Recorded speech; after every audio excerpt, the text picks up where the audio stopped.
вам вспоминается день 7 сентября 2019 года?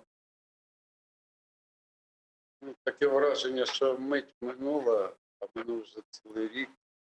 Е, Звісно, знаєте, якось ковирятись зараз в цих почуттях виключно неможливо, бо на відміну від частини тих, хто повернувся додому, е, я і ще декілька нас є тих, хто повернулись в Україну, отримали свободу, але ми не довго ще десь. Тому Как- це трошки важко. Когда и как вы узнали, что вас обменяют, либо вернут, либо вот как вам это сообщили, как вы узнали? И до какого момента вы не знали? Вот, допустим, когда вас перевозили в Лефортово, вы уже знали, что вас будут освобождать или не знали? Как вам это сообщили?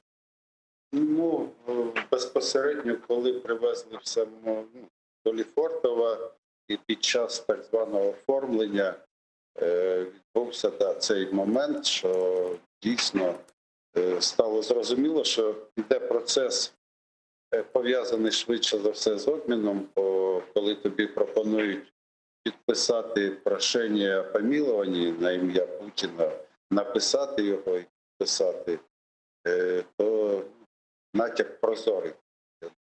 Треба бути геть без розуму, щоб не розуміти, що це пов'язано саме з. Мгм. От той момент і перше розуміння, без першого усвідомлення. Потім ще було там 3 тижні, трохи більше 3 тижнів очікування в абсолютному інформаційному вакуумі. І це не додавало якось відверто позитиву, бо коли ти сидиш в повному вакуумі і не розумієш, що відбувається за лаштунками цього сидіння, це трошки так важкувато. А так, це 16 серпня 2019 року, перший такий момент, коли відчулося вже, що це буде обмін, швидше за все.